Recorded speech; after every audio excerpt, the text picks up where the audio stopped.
BA छात्रा की हत्या, उसके बाद प्रदर्शन, फिर एसएसपी मेरठ का थप्पड़ कांड और उसके बाद शुरू होती है सियासी हलचल। दरअसल मेरठ का बीए छात्रा हत्याकांड के बाद अब जो ये मामला है वो सियासत की गलियारों में अब गूंजने लगा है। मैं इस वक्त मौजूद हूँ मेरठ के रोहटा थाना क्षेत्र के उस क्षेत्र में जहां से थोड़ा सा आगे चलकर ही वो गांव है जहां पर बीए छात्रा का शव बरामद हुआ था। हमने कोशिश की कि आज जो उस मृतक छात्रा का परिवार है उससे बातचीत करें, लेकिन फिलहाल मीडिया को अंदर जाने की अनुमति नहीं है। एक बार पहले मैं आपको तस्वीर यहाँ की दिखाना चाहूंगा। ये कल्याणपुर चौकी है। यहाँ पे बैरिकेड कर दिए गए हैं, भारी पुलिस बल यहाँ पे तैनात किया गया है और यहाँ से जो ये सीधा रास्ता अंदर जाता है वो रास्ता सीधा जो है थिरौट गांव है जहाँ पे छात्रा का शव एक खेत में मिला था, वो रास्ता अंदर जाता है। लेकिन उस रास्ते अंदर जाने से पहले यहाँ पे बैरिकेड कर दिए गए हैं और पुलिस ने यहाँ पे पूरी तरीके से नाकाबंदी कर दी है। न केवल ये रास्ता बल्कि उस गांव में जाने वाले जितने भी अन्य रास्ते हैं, चाहे वो कच्चा रास्ता हो, चाहे वो कोई दूसरी गली क्यों ना हो, उसको भी पुलिस ने पूरी तरीके से बैरिकेड कर दिया है। अंदर जाने की अनुमति ना तो किसी बाहरी व्यक्ति को है और ना ही किसी मीडिया संस्थान को है। हमने कोशिश की, अंदर बातचीत करने की कोशिश करी, जो चौकी इंचार्ज हैं, जो यहाँ पे सीओ हैं और जो पुलिस अधिकारी हैं, उनसे बातचीत करने की कोशिश की, लेकिन उन्होंने साफ इनकार कर दिया कि अंदर मीडिया को जाने नहीं दिया जाएगा। लेकिन सवाल यहाँ पे ये खड़ा होता है कि इस मामले के बाद जो है, जो सियासत जिस तरीके से गरमाई है, तमाम जो राजनीतिक दल हैं वो अंदर पहुंच रहे हैं, उनको पीड़ित परिवार से मिलने दिया जा रहा है, उनको बातचीत करने दी जा रही है, लेकिन आखिर जो चौथा स्तंभ है उसको क्यों नहीं जाने दिया जा रहा है, यानी कि मीडिया को क्यों रोका जा रहा है? क्या बात ऐसी छिपाई जा रही है? क्या उस दिन जो मेरठ में मेरठ एसएसपी का जो थप्पड़ कांड हुआ उसके बाद क्या अब पुलिस फूक फूक के कदम रख रही है? क्या जो पुलिस अधिकारी हैं वो अब किसी भी तरीके से जो अंदर की बात है वो बाहर निकल के ना आए, इस बात की भी पुलिस क्या तस्दीक कर रही है? मीडिया को क्यों नहीं जाने दिया जा रहा है, ये सवाल खड़ा होता है। अब जरा मैं आपको पूरा मामला बताता हूँ। 15 मई की वो तारीख है जब बीए की जो छात्रा थी वो पेपर देने के लिए कॉलेज में पहुंची थी। उसके बाद वो कॉलेज से बाहर आई और उसके बाद वो गुमशुदा हो गई। 16 तारीख को जो छात्रा के परिजन हैं उन्होंने टीपी नगर थाने में जाकर गुमशुदगी दर्ज कराई थी, लेकिन पुलिस ने उस गुमशुदगी को दर्ज करने में देरी कर दी और 17 तारीख को उसी छात्रा का जो शव था वो इसी थिरौट गांव के एक खेत में पड़ा हुआ मिला था। उसके बाद पुलिस ने सीसीटीवी फुटेज के आधार पर एक युवक जिसका नाम अंकुश है और उस युवती का वो दोस्त बताया जा रहा है, उसको गिरफ्तार कर लिया था। लेकिन जो परिजन है वो लगातार आरोप लगा रहे थे कि इस मामले में केवल एक आरोपी नहीं बल्कि और भी आरोपी हैं, उनकी गिरफ्तारी पुलिस ने अब तक नहीं की है। उसी मांग को लेकर 8 जुलाई को जो परिजन है वो कुछ दलित समाज के लोगों के साथ वहां कलेक्ट्रेट के गेट पर पहुंचे। पहले चौधरी चरण सिंह पार्क में उन्होंने पंचायत की, उसके बाद अपनी मांग लेकर वो डीएम के पास पहुंचने की कोशिश कर रहे थे, लेकिन जो कलेक्ट्रेट गेट था उसको पहले ही बंद कर दिया गया और वहां पर ताला डाल दिया गया, जिस वजह से जो पीड़ित परिवार है और जो दलित समाज के लोग थे वो सड़क पर ही बैठ गए। सड़क उन्होंने जाम की, घंटों वहां पे प्रदर्शन चलता रहा। इस बीच में जो पुलिस प्रशासनिक अधिकारी थे उन्होंने लगातार जो वहां पे प्रदर्शनकारी थे उनको समझाने की कोशिश की, लेकिन प्रदर्शनकारी नहीं माने और वो डीएम और एसएसपी को ही मौके पर बुलाने की मांग पर अड़ गए। काफी देर ये जद्दोजहद चलती रही। अधिकारी उनको मनाने के लिए मान मुनव्वल करते रहे, लेकिन वो सड़क से नहीं उठे। उसके बाद की जो तस्वीर थी वो सबने देखी और उस तस्वीर के बाद अब जो इस मामले की सियासत है वो गर्मा गई है। एसएसपी अविनाश पांडे तुरंत वहां पहुंचते हैं और जो लोग वहां पे खड़े हुए होते हैं उनको थप्पड़ मारना शुरू कर देते हैं। ये वीडियो सोशल मीडिया पे तेजी से वायरल हुई। उसके बाद इस मामले में जो उस पूरे आंदोलन को उस पूरे आंदोलन का नेतृत्व कर रहा था रवि गौतम, जो कि कथित वकील है, जब उसको बंदी वाहन में बैठा दिया गया तब एसएसपी ने बंदी वाहन के अंदर घुसकर भी उस कथित वकील रवि गौतम पर कई थप्पड़ बरसाए थे। ये वीडियो भी वायरल हुई। उसके बाद चंद्रशेखर आजाद मेरठ पहुंचने की आह्वान करते हैं। टोल पर उनको रोक दिया जाता है। पीड़ित परिवार से टोल के कंट्रोल रूम में ही चंद्रशेखर आजाद, जो कि नगीना सांसद है, उनसे मुलाकात कराई जाती है। कांग्रेस का जो प्रतिनिधिमंडल है वो भी यहाँ पे मुलाकात करने की कोशिश करता है, लेकिन कांग्रेस के प्रतिनिधिमंडल को भी यहाँ पे रोक दिया जाता है। उसके बाद इकरा हसन जो सांसद हैं वो पीड़ित परिवार को लेकर जो पूर्व मुख्यमंत्री हैं अखिलेश यादव, जो पूर्व मुख्यमंत्री हैं अखिलेश यादव, उनसे जो है मुलाकात कराने के लिए लखनऊ पीड़ित परिवार को लेकर जाती हैं। फिलहाल अभी पीड़ित परिवार यहाँ पे नहीं पहुंचा है और आज सुबह की बात है, पूर्व विधायक संगीत सोम भी जो पीड़ित परिवार है उनसे मुलाकात करने के लिए उनके घर तक चले जाते हैं। तमाम राजनीतिक दल के नेताओं को जो है वहां पे भेजा जा रहा है, मुलाकात कराई जा रही है। यहाँ तक कि जो छुटमुट दल है उनके लोगों को भी वहां पे ले जाकर मुलाकात कराई जा रही है, लेकिन मीडिया को यहाँ पर जो है फिलहाल रोका गया है। ये एक दल है, ये अभी बातचीत करके आया है अंदर, वहाँ पे पीड़ित परिवार से बातचीत करके आया था। क्या नाम है आपका? ललित शर्मा, प्रदेश अध्यक्ष हिंदू रक्षा दल उत्तराखंड। कहाँ से आए हैं आप? हम उत्तराखंड से आए हैं और ये मेरी बहन है, मथुरा से आई है। हमारे साथ हमारा पूरा दल आया है यहाँ पे। अभी आप मुलाकात करके आए हैं? मुलाकात करके आए, परिवार से आश्वासन देकर आए, परिवार के साथ तन मन धन से खड़े हैं। कौन कौन मिला आपको? उसकी बहन मिली, बेटी मिली, उसकी बहन मिली लड़की की, उनकी एक ताई मिली है हमें। परिवार को हमने ये, पुलिस प्रशासन को ये भी बोला है कि आप लोगों का विश्वास कहीं ना कहीं टूटा है, परिवार से वो विश्वास जगना चाहिए। पुलिस प्रशासन ने आश्वासन दिया कि एक ऐसी कार्रवाई होगी जो नजीर पैदा होगी। अभी जो पुलिस प्रशासन से इनका, परिवार ने आपसे क्या बात कही? क्या परिवार ने इंसाफ की मांग की, परिवार ने और कुछ नहीं कहा। हमें इंसाफ चाहिए, हमें ना। इंसाफ में किस तरीके का? आपने पूछा कि किस तरीके का इंसाफ चाहिए? इंसाफ दो ही तरीके का होता है। अपराधी ने जो हमारे साथ किया है उसको 10 गुना उसका भुगतना पड़े, ये इंसाफ होता है। हमारी भाषा में ये इंसाफ होता है, हिंदू रक्षा दल की भाषा का ये इंसाफ। मांग उन्होंने कुछ रखी? मांग रखी है, एक अपराधी अभी बचा हुआ है, उस अपराधी के खिलाफ एक वो कार्रवाई हो जिससे पूरे देश में मैसेज जाए, किसी बेटी के साथ ये घटना करने से पहले 4 बार अपराधी सोचे।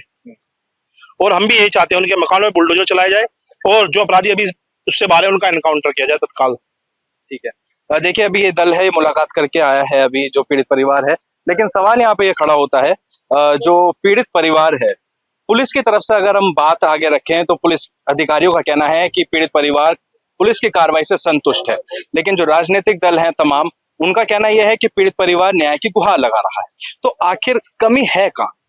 मीडिया को वहां पे नहीं भेजा जा रहा, बीच में ही रोक दिया जा रहा है। अगर मीडिया वहां जाए तो असल बात सामने निकल कर आए कि क्या जो पीड़ित परिवार है वो वाकई पुलिस के कहे अनुसार संतुष्ट है, या फिर जो तमाम राजनीतिक दल वहां पे बातचीत करके आ रहे हैं उनके कहे अनुसार उनको अभी फिलहाल न्याय नहीं मिला है।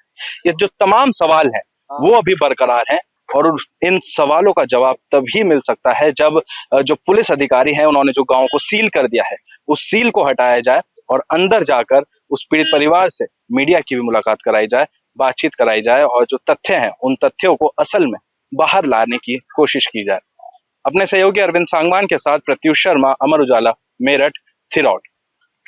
और एसएसपी अविनाश पांडे जो है उन्होंने तो चाची के भी मारा है, उनके यहाँ पे बेल्ट बंधी है, मतलब काफी चोटें लगी कि मतलब जेंट्स पुलिस लेडीज का हाथ उठा रही है, ये कानून नहीं दिख रहा हमको।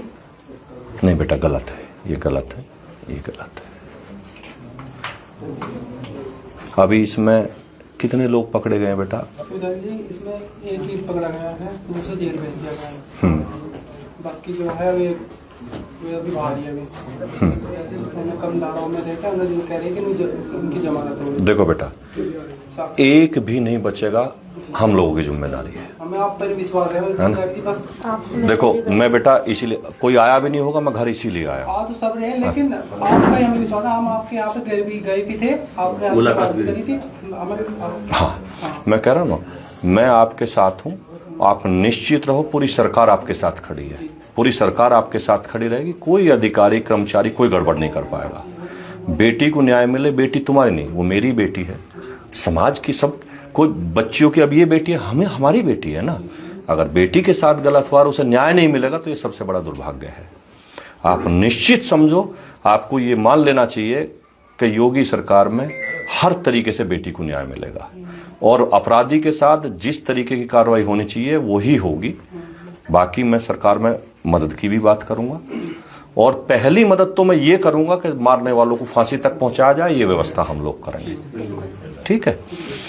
और यही सबसे बड़ी मदद होनी चाहिए पहले, और बाकी मैं फाइनेंशियल मदद खुद भी करूंगा अपने पास से। वो क्यों करूंगा? वो फाइनेंशियल मदद इसलिए नहीं करूंगा, वो इसलिए करूंगा कि तुम अच्छे से अच्छा वकील करो, वकील की फीस दो, मैं दूंगा पैसे, वकील की फीस दो जिससे अपराधी को सजा मिले, ठीक है। देखो बेटा, मैं राजनीति करने नहीं आता हूं इन चीजों पर। अभी मैं तो ये पूछना चाह रहा हूं, जो नेता समाजवादी पार्टी के, अभी एक दलित बेटे की भी हत्या हुई थी, अभी कंकरखेड़ा में हुई है, विपिन की, मैं वहां भी गया था, वहां कोई नहीं गया, मैं वहां भी गया हूं, मैं उनकी मदद भी करके आया हूं। मुझे वहां से चुनाव नहीं लड़ना है, मुझे यहां से चुनाव नहीं लड़ना है ना। ये मेरे क्षेत्र में नहीं आता कि मैं यहाँ चुनाव लड़ना आया हूँ, लेकिन आज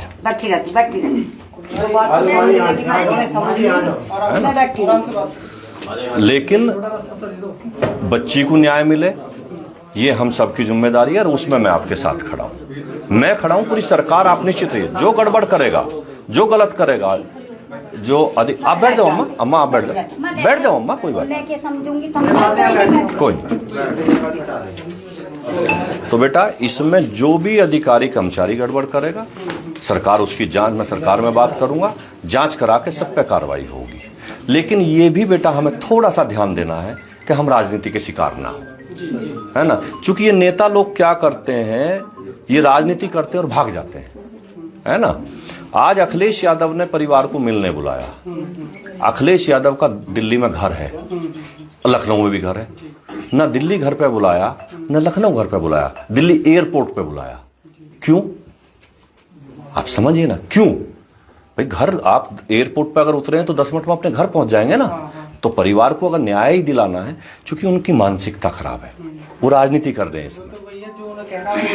बस मैं कह रहा हूं ना, आप निश्चित रहो, इसमें मैं मदद करूंगा, मेरे लोग आएंगे, वो वकील की फीस के लिए तुम्हें पैसे दे के जाएंगे मेरी तरफ से, ठीक है ना। अच्छा वकील करो, इसमें न्याय मिले, बेटी का हत्यारा उसे सजा मिले, ये हम सबकी जिम्मेदारी होनी चाहिए। सरकार में मैं फाइनेंशियल मदद के लिए सरकार से वो भी बात करेंगे और परिवार के साथ खड़े हैं। बाकी तुम्हारी कुछ हो कि नहीं, ये ऐसे नहीं ऐसे, उसे आप बताओ। एक वो था उसका भाई जो अंकित रहेगा, वो छुट्टी लेके नहीं आया था, वो ऐसे ही आ गया था यहाँ पे, तो वो सस्पेंड हो गया।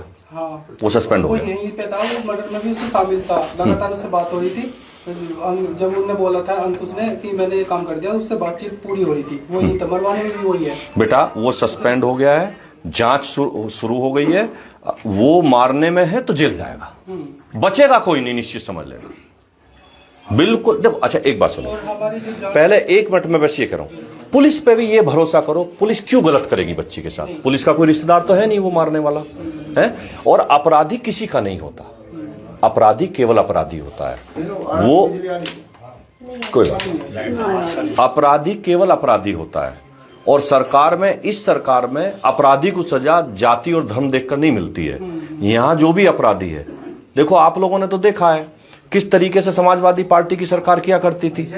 दंगे होते थे, हम लोग मरते थे, हम लोग जेल जाते थे, वो दूसरे लोगों को नहीं भेजते थे। लेकिन इस सरकार में ऐसा नहीं होगा। और मैं फिर कह रहा हूं, देखो एक चीज हमें मैं फिर कह रहा हूं, इसे राजनीति मत समझना बेटा। कह देते हैं कि दलित समाज को अलग कर दो, दलित समाज पहले सनातनी है, भारतीय है, और पढ़े लिखे बच्चे हो। वेद व्यास जी ने महाभारत से लेकर महर्षि वाल्मीकि जी ने रामायण लिखी और बाबा साहब ने संविधान लिखा। आज हम उसी पे चल रहे हैं ना। तो सबसे बड़ा देश का सनातनी और देश का देशभक्त कौन हुआ? दलित से बड़ा कौन हुआ? आज सब लोग उनके बताए हुए रास्ते पे चल रहे हैं। वेद व्यास जी ने, महर्षि वाल्मीकि जी ने रामायण लिखी तो रामायण के बताए हुए रास्ते पे चल रहे हैं। बाबा साहब ने संविधान लिखा तो उसी संविधान पे चल रहे हैं ना सारा देश। तो बंटवारा करने की कोशिश करी जाती है कि दलित समाज को अलग करो। बेटी को न्याय मिलेगा, हम सब की जिम्मेदारी है। मैं आपके साथ खड़ा हूं, पहले भी आपसे मिला था, आज घर पे इसीलिए आया। बहुत से लोग कहते थे सत्ता के लोग नहीं आएंगे, बचेंगे। मैं सही बात के लिए सत्ता का हूं या विपक्ष का, मैं पहुंचता हूं, मैं हर जगह पहुंचता हूं। मैं कंकरखेड़ा भी पहुंचा, मैं यहां भी पहुंचा, मैं खोड़ा भी पहुंचा। खोड़ा में अभी ईद के दिन हत्या करी एक लड़के की, मैं वहां भी पहुंचा। और खासकर दलित समाज के तो जितने भी मामले पूरे जिले मैं कहीं होते हैं, मैं हर जगह पहुंचता हूं, है ना। तो ये है। बाकी कुछ कह रही थी बेटी, कुछ कह रही थी। हाँ, वो वहाँ पे जो उस दिन मतलब धरना कर रहे थे और मार पिटाई हुई थी, तो उसमें एक प्रीति चौधरी नाम की जो लड़की है, उन्होंने ये बोला है, उनकी मतलब अंकुश की कजन सिस्टर है। हाँ। तो उन्होंने ये बोला है कि ये जो मार पिटाई जो भी कुछ हुआ है, ये एक तरह से बिल्कुल सही हुआ है, ऐसा ही होना चाहिए। किसने बोला ये प्रीति चौधरी नाम की लड़की है, अंकुश के रिलेटिव में ही है, मतलब वो लड़की प्रीति डिडवाल है। वो प्रीति डिडवाल है बेटा, वो समाजवादी है, पता उन्हें सब पता है। अब आप यही लगा लो कि ये समाजवादी कार्रवाई होगी, आप निश्चित रहो। उसने ऐसा लिखा है, कार्रवाई होगी।